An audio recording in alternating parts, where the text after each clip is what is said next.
Evening and welcome to the fourth session of the One by One Gupshup hosted by the Rajasthan and Gujarat chapters of the Indian Society of Landscape Architects. I hope you are all keeping well. Today we have with us Miss Anushri Chitnis. Anushri is a landscape architect and permaculture designer by profession.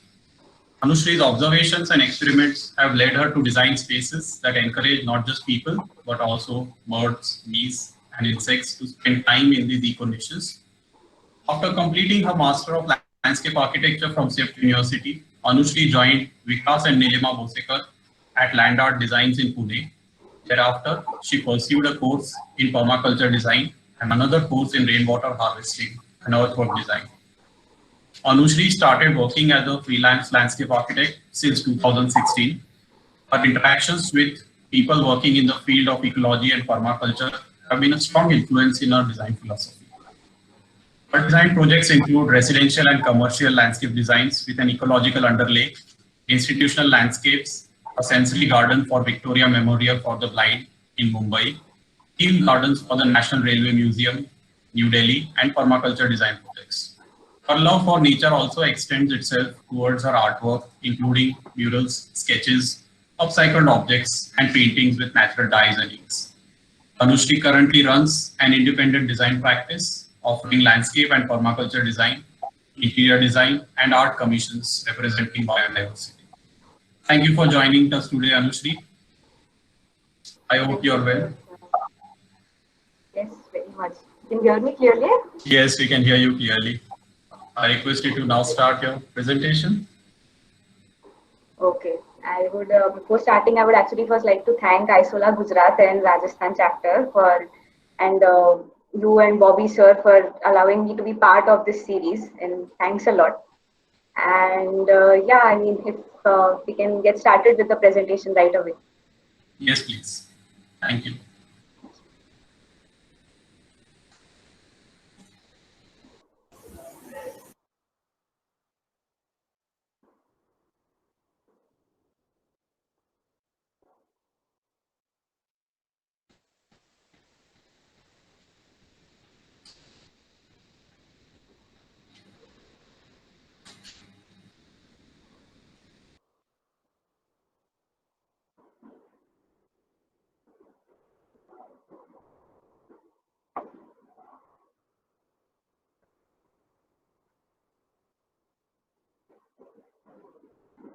So, am I audible to everyone? Yes, we can see your presentation and we can hear you clearly. Thanks. Okay.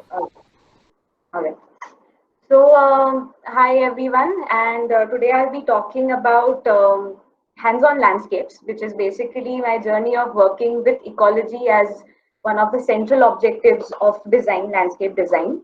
I decided to call it hands-on landscapes because when you're working with these parameters, and especially there's a lot of experimentation involved in the work that happens on site. A lot of observations are required, continuous monitoring, continuous interaction with the site team, and basically a lot of learning is happening as you go. A lot of designing is happening on the spot, on the site. As the challenges come around, we just go on playing around with it.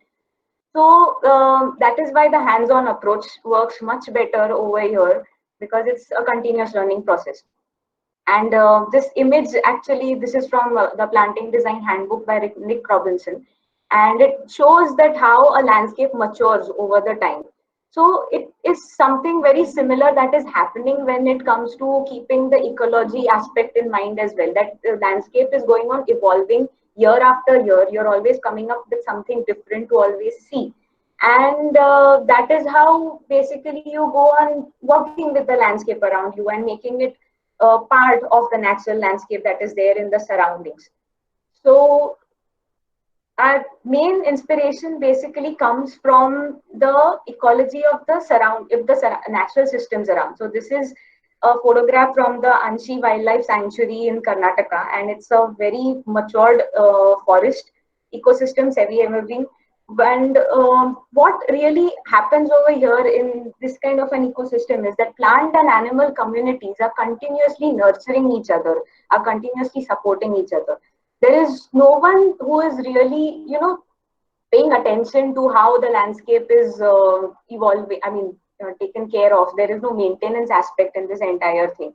There is a lot of nutrient cycling that is happening. The water management is happening on its own. Soil conservation is happening. The trees, then there are different layers in the plant community as well. There are ground covers, there are lianas, climbers, big trees, small trees, everyone coming together and living in harmony. So the point is to just get inspired from these nature principles that are already existing in the natural systems around you, and learn from those principles and try to implement them in the landscape design.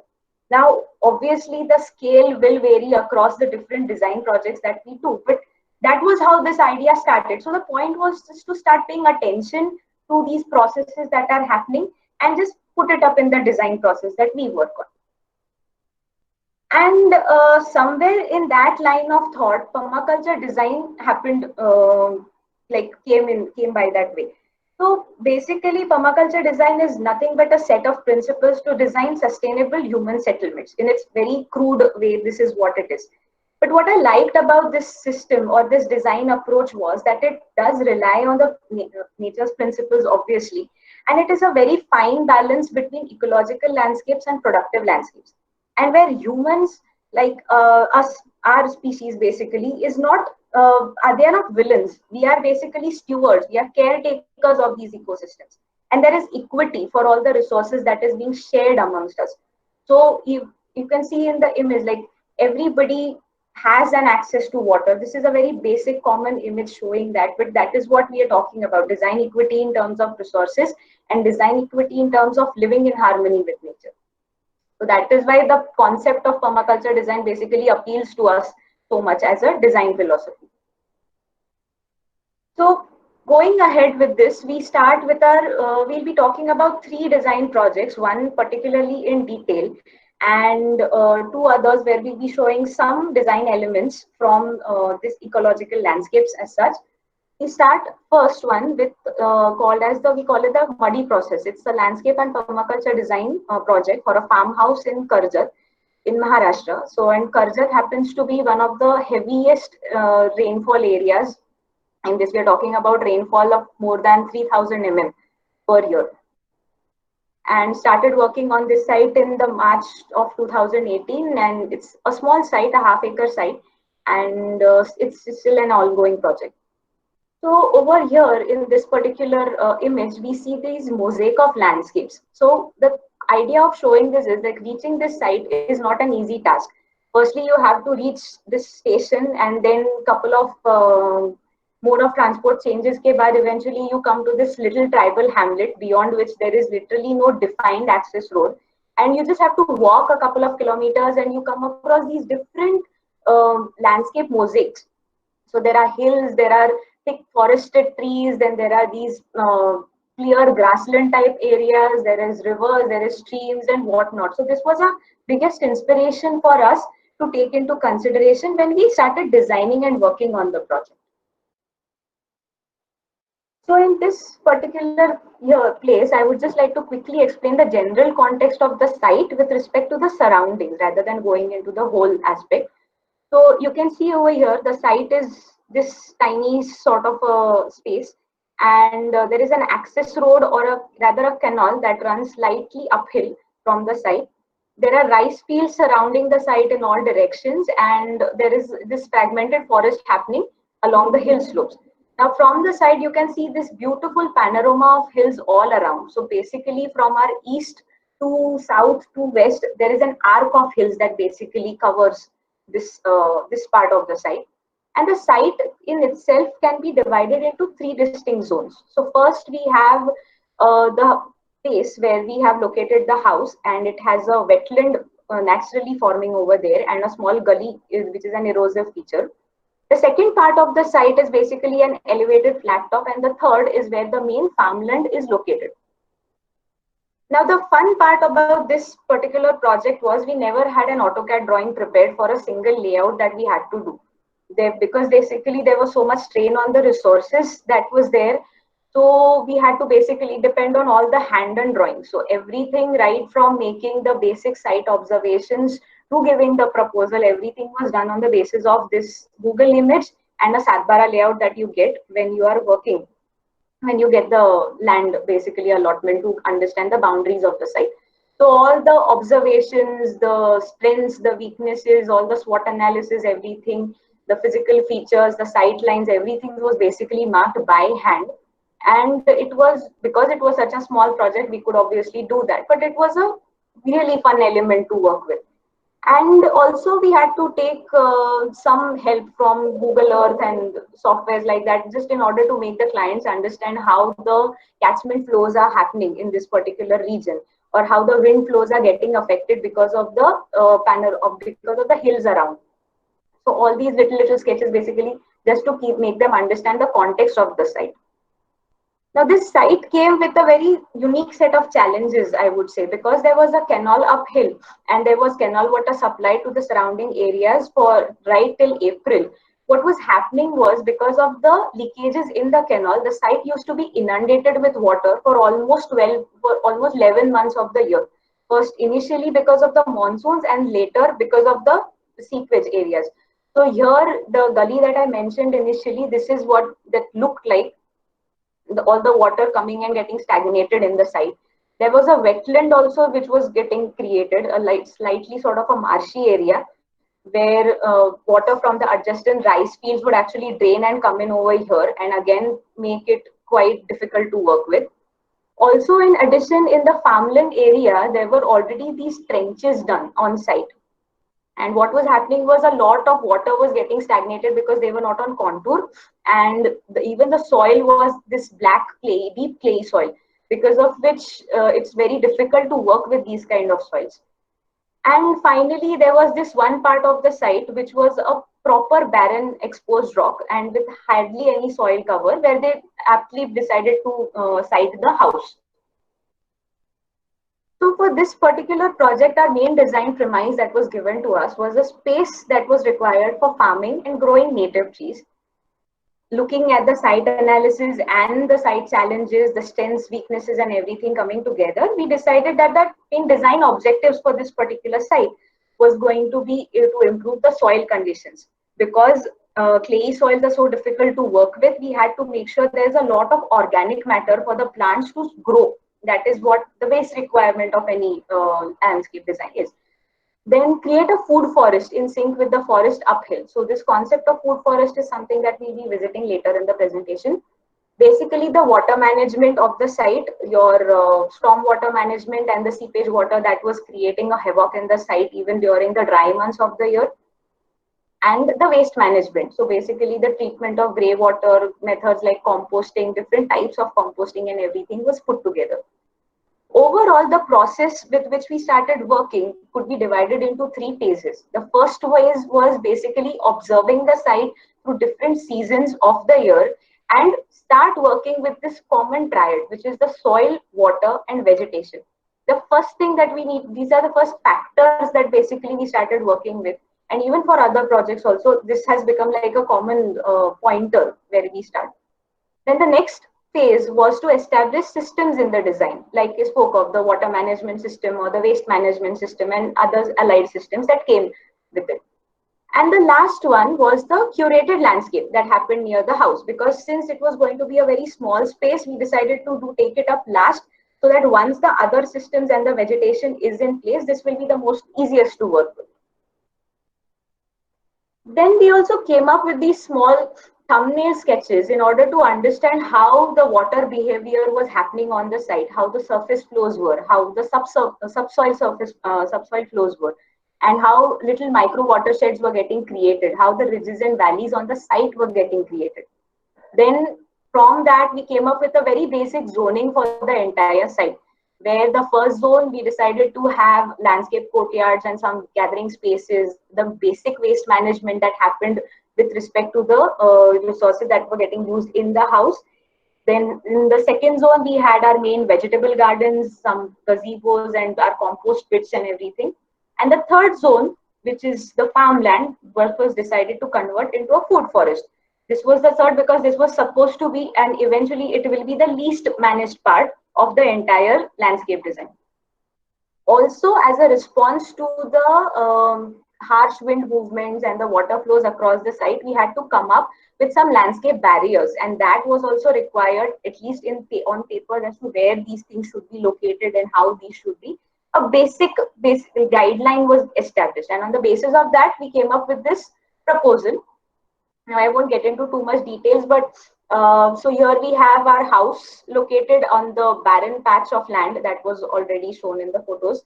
And with it came the grey water system, then with it came the gathering courts around, then there was some septic tank located over here. So on top of it, we decided to come up with a nice trellis and grow some vegetables on it.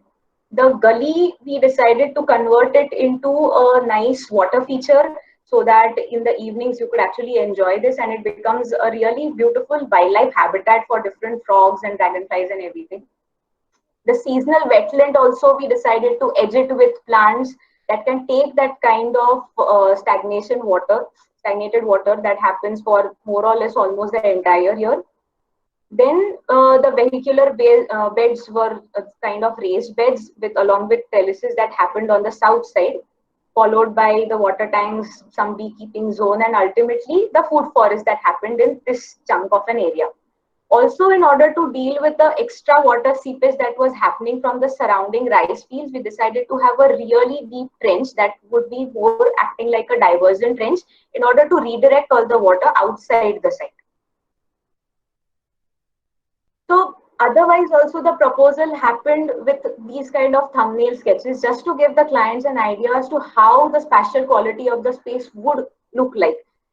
So we have these small niches created between the house, how the courtyard would be, or how the gazebos could be, how the wetlands might appear, then how the growing beds can look, and these sort of ideas.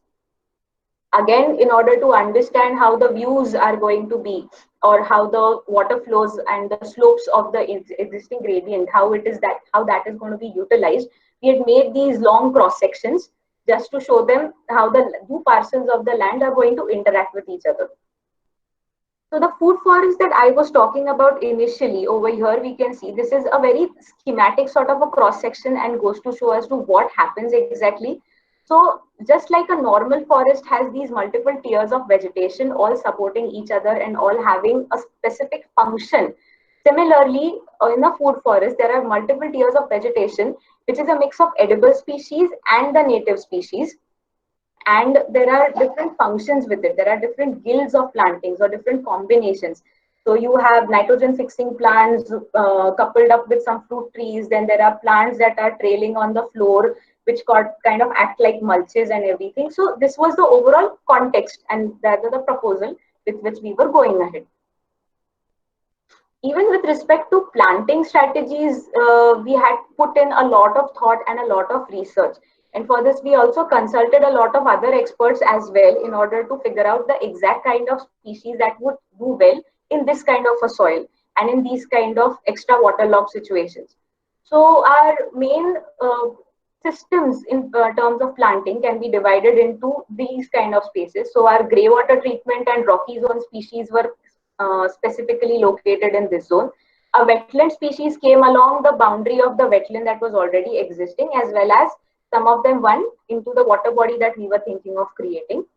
Then there were trees, evergreen species mainly, which would act like windbreaks because the site experienced really powerful winds and which were going to be very destructive for the little saplings that we would have otherwise placed in the main farm. And coupled with that, there are some natives, different types of native species that came up along the boundaries on the east and west. The interiors, we decided to specifically keep for all the different types of edibles and experiment with certain natives as a mix just to create the appropriate guild.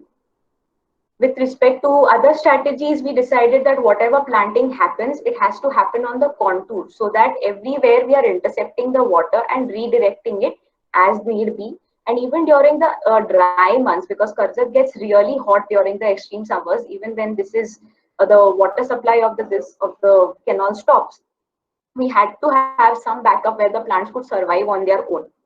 So then planting happened on contours. When we were planning our swales and the bunds, there was a specific way in which what plant particularly went inside the trench or on the bund or outside the bund and everything.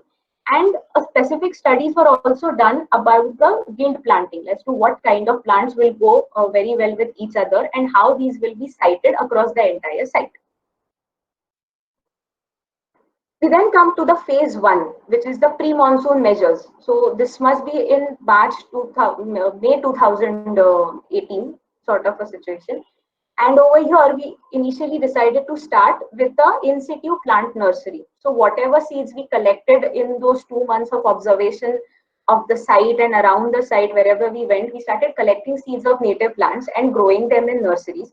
The clients had already secured some of the seeds from other places, so they started growing some edibles over there, like your drumsticks and sesbanias and other plants. Then a deep trench that I mentioned initially was dug up along the boundaries so as to divert the extra seepage water that was coming inside. And for once, we decided that those there were also these many deep trenches happening on the farm initially, and they were so closely spaced and so much not on contour that they were actually rendering the entire site useless to work with. So for once, we decided to just close those trenches and start with a clean slate and plant trees according to the visual slope and just allow for one season to observe how the site exactly behaves during the monsoons. Another thing that was done was we dug up a well just before this trench because because of the nature of the soil, the water did not seep through easily into the ground below. So there was a lot of water coming here, and we could use it to water the newly planted saplings just before the monsoons.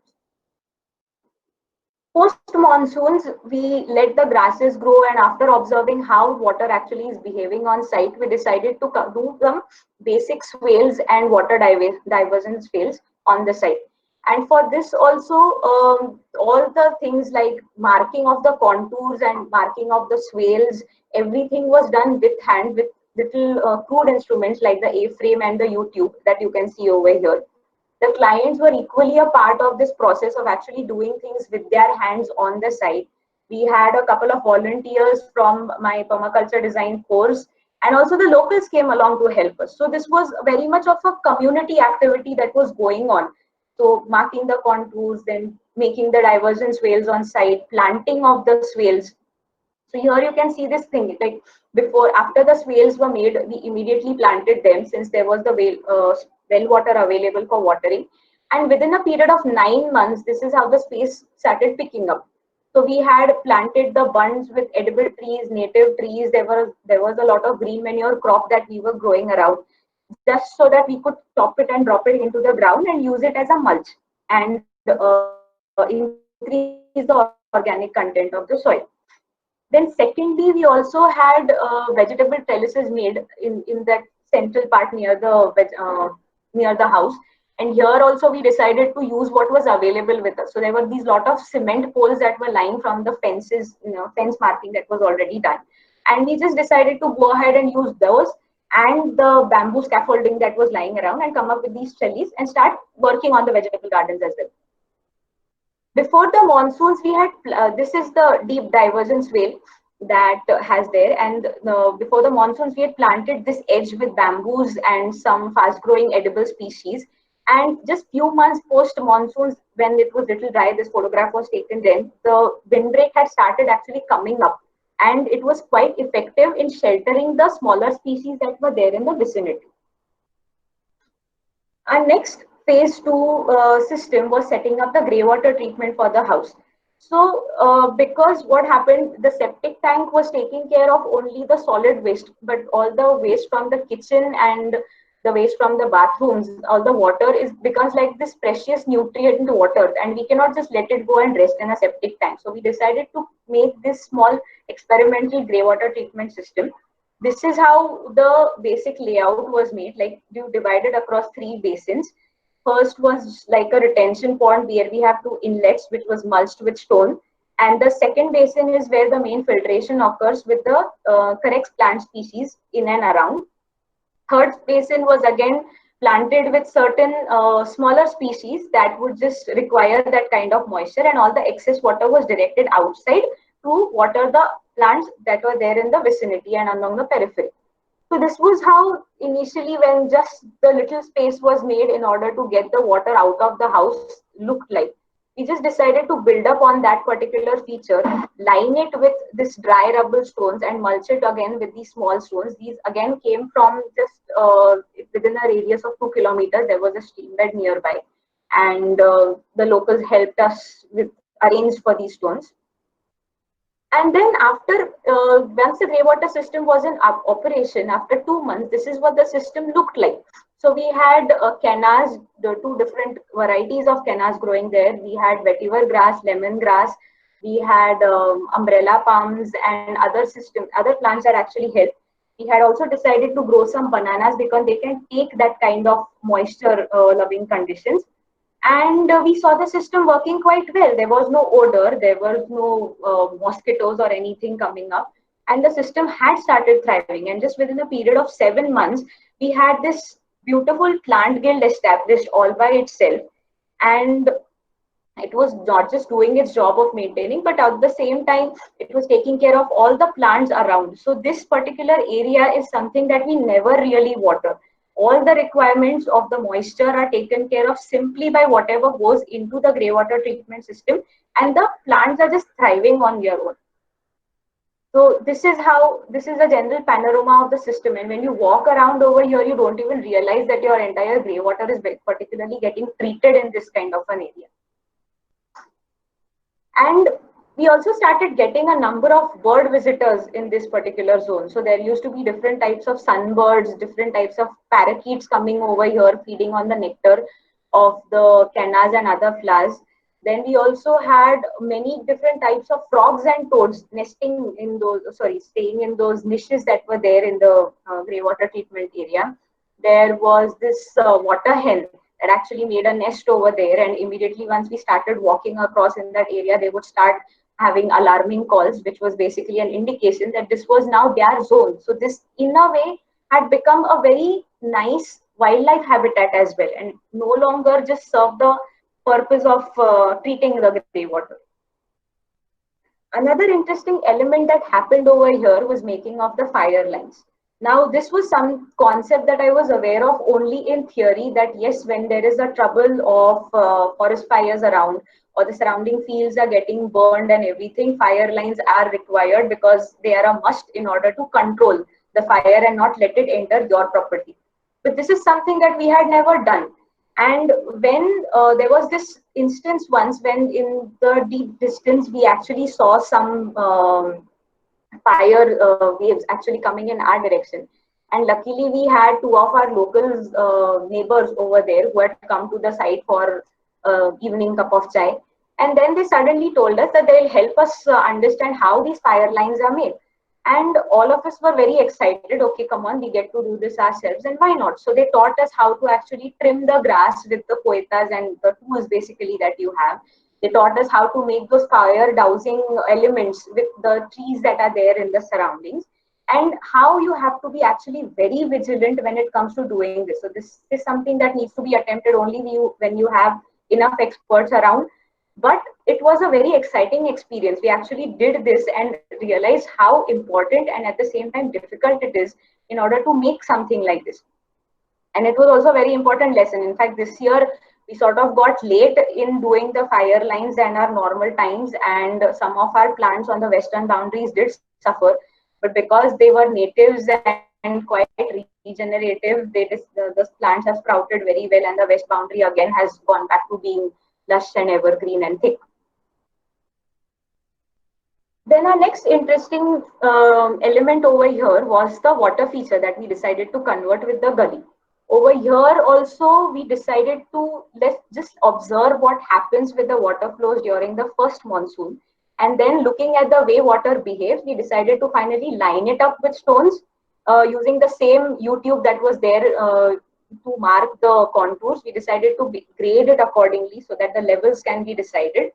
We have these two levels on which the planting was done. And this is and there is a very small little period of dry months where we actually get to work this. And when the canal water starts, this is what the gully looked like. So this is how the progression happened. So this was the part where after the first monsoon, when the gully width was hardly 3 feet, it suddenly blew up to become 8 feet, and we realized that we had to do something about it before the next monsoon. So we gave it a shape and decided to line it with stones, make certain levels, and plant it with the basics like lemongrass, vetiver, and all these moisture-loving plants that we initially spoke of. Put some bananas on the edges because they can take that kind of condition. And this was the second stage, and this is what the gully looks like today, and had again become a very niche wildlife habitat for different types of dragonflies. The birds come over here to actually feed on the other insects and elements that actually come over here, and it's a very beautiful delight to watch from the veranda of the house. Then this was our second monsoon, basically monsoon of 2019, and here you can see that the entire landscape simply transforms itself into this really lush green sort of a space. And there is nothing that you can do during this season in the house, in the areas around the house. So this pathway that is there over here, that becomes completely covered in grasses. You can't really make out where those vegetable trellises are and what is happening. The wetland vegetation completely gets submerged in the grasses that are growing all around, and it's a delight to look at again. Again, this is an image taken from the veranda. There is the gully over here, which is once again overgrown with all the natural vegetation that takes over. But because the sense of aesthetics of the client is also quite adjusted to this wild landscapes that were coming here, they were okay to observe this the year for that particular season. But one thing that definitely happens during the monsoons is the work in the food forest area. So the bunds that we had planted with all the edible plants and native species, some of the bunds we decided to keep aside and do some turmeric planting on top. So this was where towards the end we have our turmeric beds coming up. And they also decided to experiment with rice farming, because despite all the water harvesting and diversion features that we did on the side, there were certain patches that used to get really clayey and difficult for other plants to grow. So it was a very conscious decision for us to prepare this kind of a bed, prepare the space for rice planting. And it was a nice event where all the families and friends would come together and they would just volunteer to work and understand how much of a back-breaking job it is to actually do this thing. And it is so easy for us to simply go to the market and purchase 1 kilo of rice, but in fact, how much effort goes into actually creating that, into actually working on these fields. Then finally, we started with the phase 3 part, the areas around the house post monsoon. So over here in this portion, you can again see the stone lined gully that was here initially before the monsoons. All we did over here was just to do some stone lines to prevent the extra soil from getting washed away. So these become like little silt traps that over here. And after that, we actually planted them with a good amount of edibles and grasses and native grasses together. So this area again becomes something, a little interesting feature in front of the house. Now this is the wetland vegetation that I spoke of earlier, and over here also you can see a mix of kennas and other grasses with natives. The tree saplings over here at that point were really small. After first monsoon, we had these kennas growing right up to almost 10 feet tall. I've never seen kennas grow so tall earlier in my life. But over here they were doing that. And the trees were still taking their time and growing. And this year, like this is a very recent image about what has happened to the wetland vegetation today. So naturally, the kennas are pushed to the inner side of the wetland. The trees are finally taking over. And over here, you can see the Indian willow, the karanj or the pongemias, and another type of ficus, and all these trees have started growing up. So this was a very natural progression that happened. All the kennas simply went inside, the trees decided to come outside. And today this is what the edge looks like, and nobody did anything to maintain it. Everything was happening simply on its own. Then finally, the curated landscape elements around the house. We started putting some paving around, and we started working on the gazebo, and all this is still an ongoing process, but the work over here has eventually started up.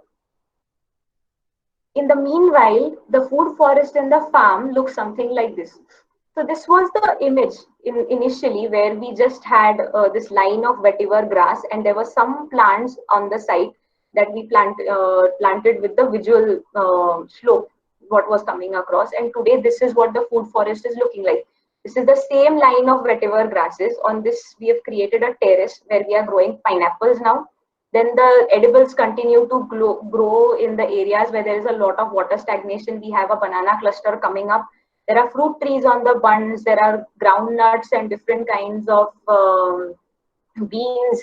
There are different kinds of nitrogen fixers that we are growing. There are green manure crops. We actually use them to harvest the beans and use it as part of our food and save the seed, as well as use the material back into the soil in order to create more organic matter. This is what the food forest looks like from the other side. And finally, it's a continuous process that happens with a lot of trials and errors, but at the same time, there are many rewarding experiences. Like there is so much to learn from the local communities around you. They have been doing this for ages, and they are always super delighted to help you out once they understand your objectives is just to go there and learn and plant trees, be with the landscape for the love of it. Then also there are many different interactions you get to see on site. There is never something called as a pest that is coming. There is always some predator that comes into place if you know that the ecosystem is actually building up and doing the right thing. There are so many different birds to see. There are so many different natural processes to observe. And of course, with them comes the biggest delight. You get harvests. So the fees of a landscape architect also get converted into getting fresh farm produce every time you visit the site. And they are so tasty that you can actually have them, eat them without cooking at all. And harvests happen at different parts. So whenever something interesting is growing on the farm, you go there, do your visit, and ultimately come back with a bag of vegetables or a sack of jamun that are actually growing around happily over there. So this is what comprises of it. So there's a lot of learning. At the same time, there's a lot of things that are to be enjoyed also as part of this entire process. And we hopefully look forward to working on it ahead. Then our next project is basically a little a resort base that is there in Igatpuri, and the site area is of 7 acres. This project is something that we started working on 2017 onwards.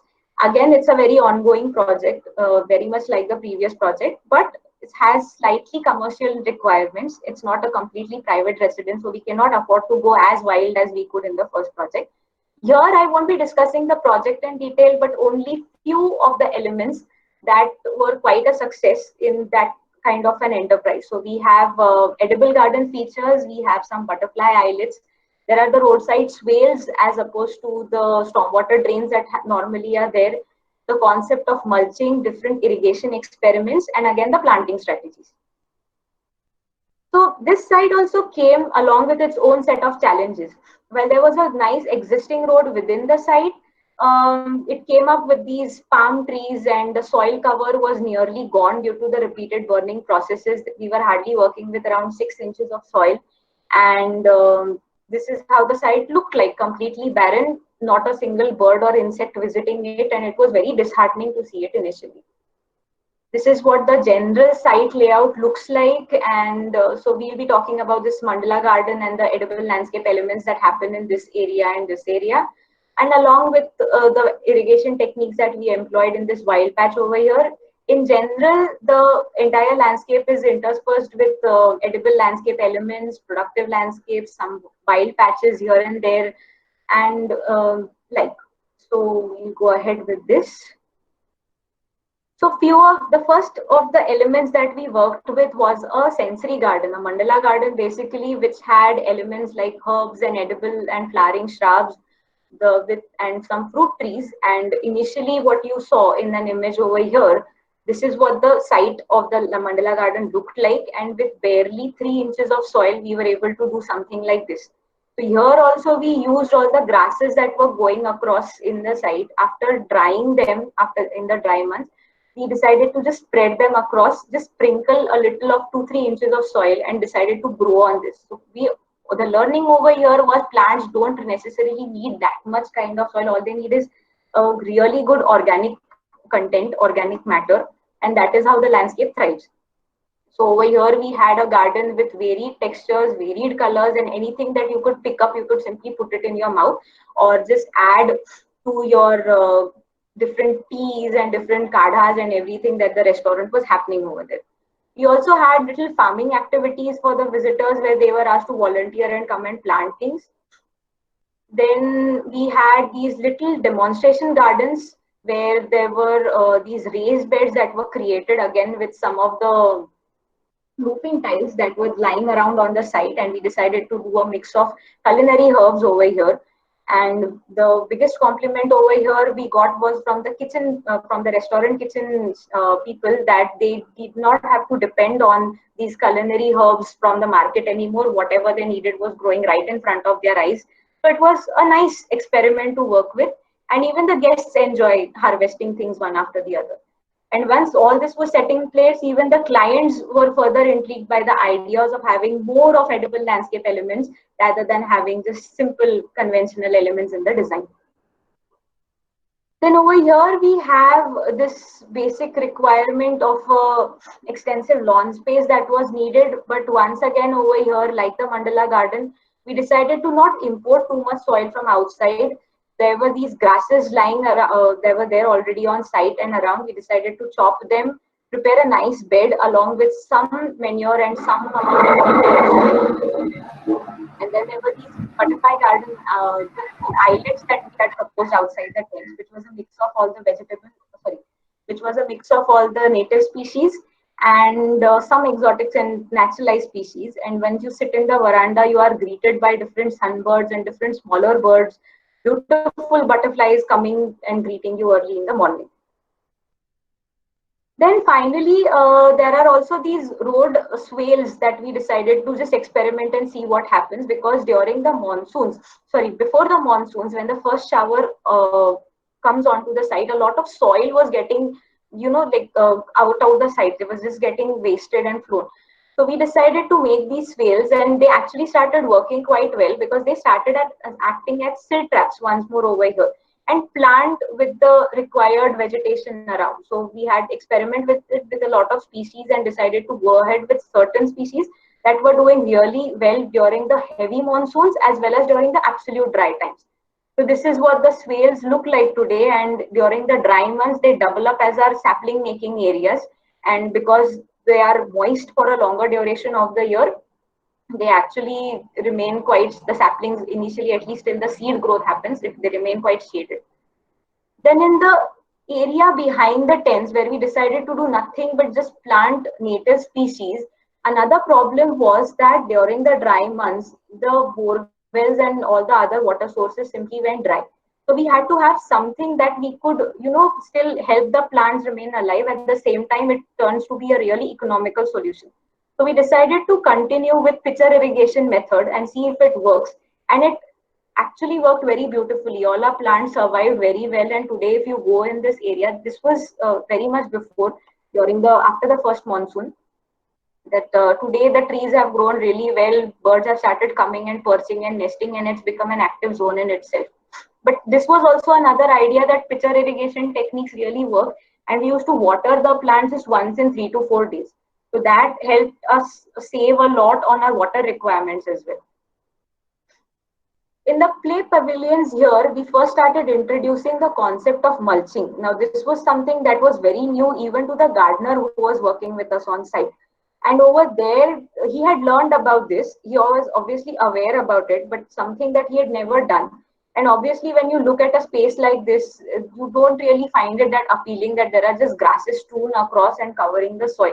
But because we did that, it also helped us reduce our watering requirements again. And the play pavilions today, which we requested the clients that you just have a structure over here and everything else, the entire microclimate will be taken care of by the plants. Initially, they were very reluctant to even try out something like this. But today, this is what the vegetation thicket looks like. And this was just a matter of, say, 6 to 7 months when the vegetation simply took up. And the pavilions today have become one of the coolest places. Even on hot, dry afternoons, people prefer to go and sit under them rather than go and sit anywhere else, including the tents and the bungalows. So, like the other project, luckily even this project turned out to be a good experimentation ground for us. And what really made us happy was that at the end we started having so much more fauna visiting our site. There were different birds, there was different nests that were started being visible, different types, many different types of frogs started coming out of nowhere. And the clients were also happy with this kind of an approach, and we are still working with them. Experiments are still going on, but it's a good project to start. And finally, I'm going to quickly wind this up. We have these design elements where we'll be talking about water management strategies in open areas and the food forest. What a culminated food forest looks like. So this was a native. This was basically retrofitting the native place garden with landscape and permaculture interventions. Native. This project is located in Kamshet, and again, like other projects, it's an ongoing sort of a thing. And the site area is 1.5 acres. The thing about this garden is basically it's a 20-year-old biodiverse garden. All the trees, all the plants, everything was already in place. There were already terraces made on a slope which is around 1:4 across the entire site. And the systems were quite in place. All we had to do was just have these little inserts just to close the loops if there are any open-ended systems, open-ended loops in the entire site. So we had to do a little bit of water harvesting. We had to just see how the space is getting more effectively utilized, because this is a guest house for a paragliding school, and people keep on coming here, visiting this place almost all year round. So the objective was to be self-sufficient in their food requirements as much as possible from the plants in the garden around. So we decided that this space did not need much, but these little interventions to happen. And today we'll be discussing just two of these. Over here is the main guest house with a little extension over here and a small cottage over here. Our main area of focus will be this portion, the open area where the soil was getting washed away before the monsoons, and this existing orchard that we converted into a food forest. So, with terms of stormwater management, what was happening was this space was a very this is not some turf that is planted over here. This is actually the natural durva grass that actually comes. All the owner was doing was mowing it regularly and actually starts looking like lawn. But what was happening was she did not water this space that much during the summers, because the watering was to be required for all the farm elements that were growing in the vicinity. So what happened after the first showers, all the soil from here used to get washed away because the grass used to get dry. So what we decided to do was make these little modified swales up on contours across this entire space, where we would actually fill them up with a little bit of dry leaves and twigs and top it with a little bit of gravel, so that it remains uniform and people can actually walk over it without any reluctance. At the same time, we graded the swales in a way that there was a duck pond over here. So extra runoff from the swales would actually automatically go and collect over here, and water would seep through and help in watering the terraces below. Even this swale, as you can see, continues ahead as a pathway below the roof. So all the water runoff from the roof, most of it gets collected in the swale and gets directed over here. Otherwise, goes into the herb garden that is there nearby. And then finally, the final thing was to retrofit the existing orchard with a multi-tiered food forest. So in the first project, we saw a space where there was no top canopy available for the food forest. And here the situation was exactly different. There was an orchard over here with the trees were quite haphazardly planted, but they had grown to their mature extent where they were fruiting every year. There are mango trees, kokum trees, star fruit trees, and a mix of other natives also coming together. There is a big fig tree over here. So all we had to do was understand how the water works in this particular area, how the soil is basically functioning during during the heavy rains, and then what we could do to convert this empty area below the space into a proper area with proper utility. So then we decided to have swales again that connected these trees and are slightly on contour. So all the bunds were basically connecting these tall trees, and we decided to plant all different types of edibles and bee attracting and butterfly attracting plants on the bunds. So this is a typical cross section where we actually did a proper study of the places that require full sun, that get full sunlight, places that had some shade, places with partial shade, and those that had semi sort of a sunlight area. And we decided to just have some bunds and swales planted with different kinds of plants. The swales would be filled with a lot of biomass, which acts like compost for the surrounding areas. There were flowering shrubs along the pathways, and there were climbers on the existing trees. So this is the space, and it looked like when we had just made the swales. And today, when you walk into the food forest, you have all these different tiers of vegetation. So on the ground, you have long peppers, you have these acacias that are beautiful flowers that attract a lot of bees. There is turmeric growing in places. There are yams. There are different plants like multivitamin and mulberry. There are beans growing across our vertical plants like papayas. There is obviously the top canopy of mango and kokum and fig. There are different bananas, different species of bananas that we actually, different types of bananas that we introduce. There is coffee and different basil types and a lot of things. So any given day when you walk into the food forest, you'll have something to pick up from and get it inside the kitchen. And the beauty of this kind of planting and this kind of food forest is it actually needs no maintenance at all. Just for the younger saplings, when we have planted initially, yes, but that too, if we do them before monsoons, they literally need no care. This entire area survives very well by itself, even during the harsh summers, and we don't water them at all because that is how the mangoes basically happen. So watering is completely banned in this area, and still the area continues to look lush and green and feed us with something or the other. So finally, I would like to end with this nice image that actually talks about the trees and different elements, how they interact with each other in a natural ecosystem, and how it's all about these connections, how we are an important part of this ecosystem, but not just the most important. We are just like all other of these elements, and we are also continuously interacting. The idea in designing sustainable landscapes is basically to understand these connections, and permaculture basically allowed me to do that. Understand how these connections are, understand how they work.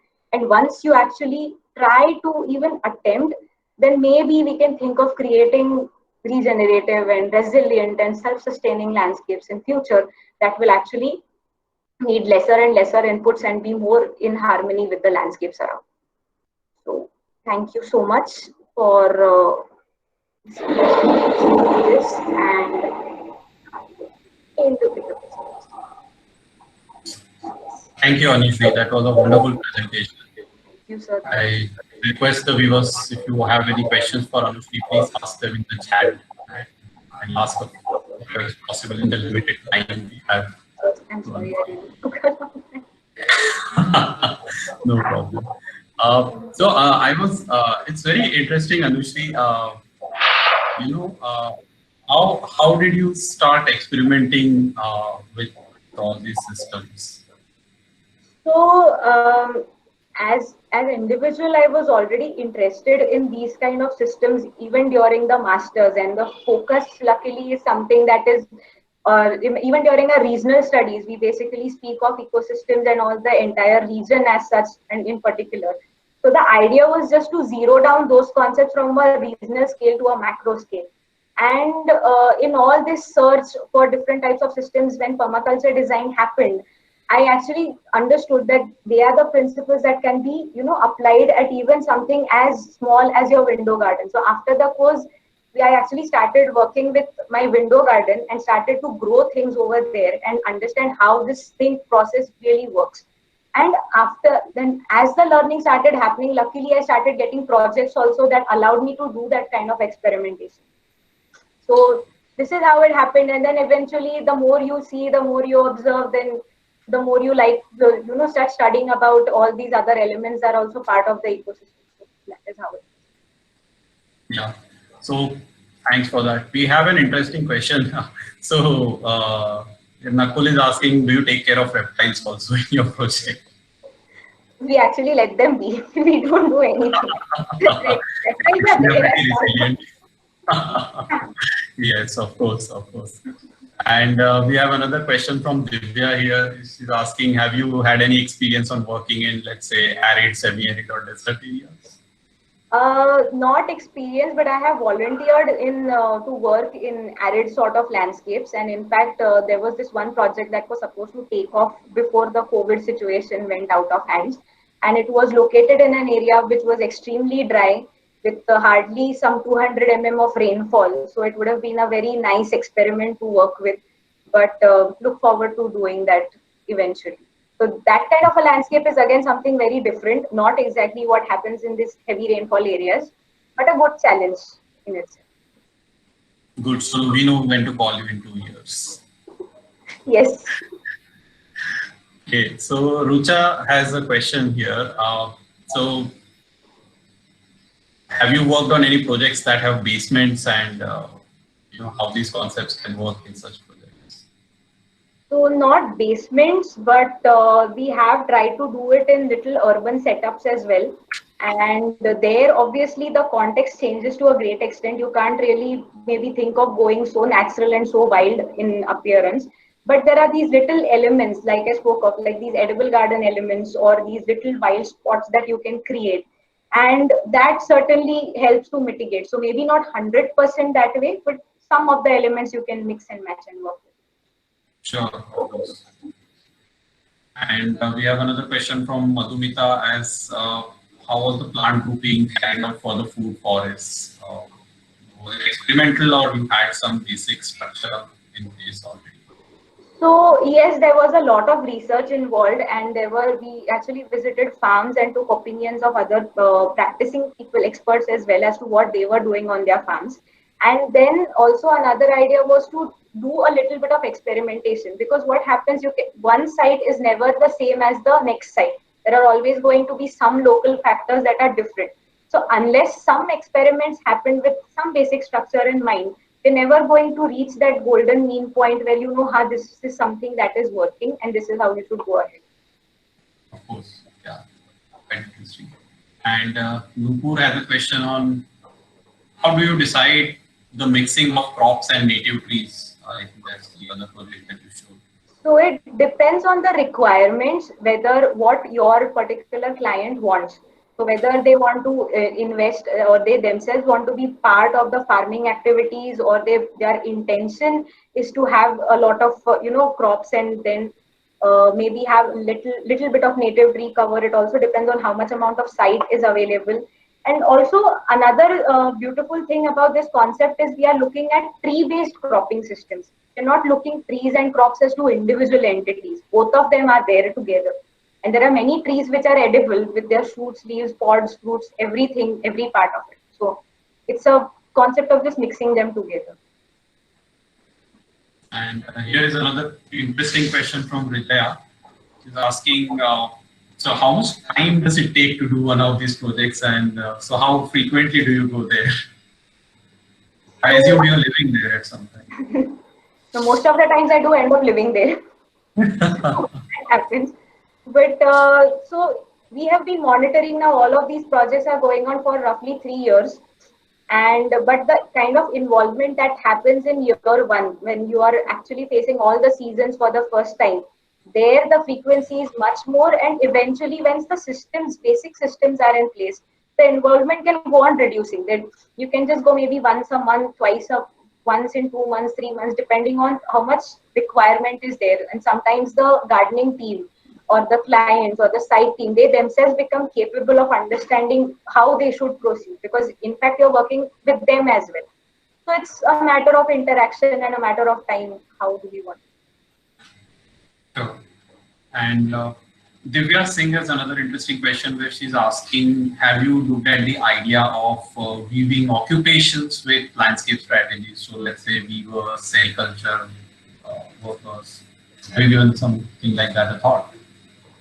So not on a proper conventional scale as such, but we do, in the Karjat project, for example, we are looking at beekeeping as one of the objectives over there. So we have not yet started, but there is a space identified and something that the clients are really interested in. And at the Kamshet project, we are also looking at natural dyes. So the plants that yield different types of dyes and something that they can use for, say, their own upholstery materials in the guest house and things like that. So there are little experiments happening, but not on a very commercial. Right, right, of course. So I'm sure over a period of time, these will lead you to ideas as to how to integrate this into working landscape, so to say. And Pooja has another interesting question where she's asking, so the grey water will obviously have soap content. So was it also treated naturally, or did you have like a grease filter or something? Okay, so interesting thing. And yes, so initially when we started off, it did have the soap content. And but then again, something like cannas, which do have the roots, have the ability to filter out these nutrients as well. And that is how this thing was made. Like, so we studied the plant species that could actually go as part of the main filtration system. And also on the other hand, the clients eventually started making these changes in the lifestyle as well. So we got away from using the conventional soaps and going more towards natural soaps, make soaps and making natural cleansers, doing their own cleansing elements in the house. So this was an eventual transformation, but that happened. And yeah, I mean, there are fine examples of grey water treatment systems in even the IIT Powai campus, where obviously not so many natural systems are in place, but still it is very effective and on a much larger scale doing quite well. So the systems work quite well over there, no problem. So are your, oh wait, somebody muted Anuj. Oh, sorry, Anuj. Are they using? So there is this typical sort of thing they use, right? In the Western Ghats, there is this particular utensil for bathing. Is that the one that you're referring to? Yeah, Rita, are you talking about? Rita is, I think, a herb, right? No, there's a utensil. Okay, I don't remember that. That is probably come back to that. Okay, and so Aparna has an interesting question where she's asking. Did you have any kind of restrictions on composition of wastewater? So yeah, I know. I think you particularly answered that. My bad. And yeah, so Akhilash has another interesting question where he's asking that can you replicate this on small scale urban areas like, let's say, terraces, or have you sort of experimented or thought about that? So not like experimented individually, but there are many community farms happening in Bombay, and we've been working on those for quite some time now. And in fact, most of my initial learning also happened by going and visiting and volunteering at the community farms, which were happening on terraces of some schools. So they are a good learning pointers to begin with, and very much these systems can be incorporated in any. You can do it in your small balcony space as well if it comes to it. Why not? Yeah, sure. It's very interesting to see your work, Anushree. I think you've sort of gone into a very tangential direction, if I may say, compared to what landscape architects are doing now. But yeah, I think this is what we require to sort of preserve our nature, right? That's the greater idea. So thank you for presenting today. Thank you so much. And it was quite interesting. And I only have one request for the viewers is to please switch off your videos, or please have proper retire if your video is on.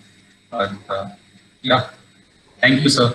Thank you, Anushree. Thank you so much. Thank you, everyone. Next week we have Swayam Prakash Mohanty from Bhubaneswar, and he's going to present his work on urban landscapes that is doing in Bhubaneswar as a part of his city development project. Thank you so much. Thanks, Anushree.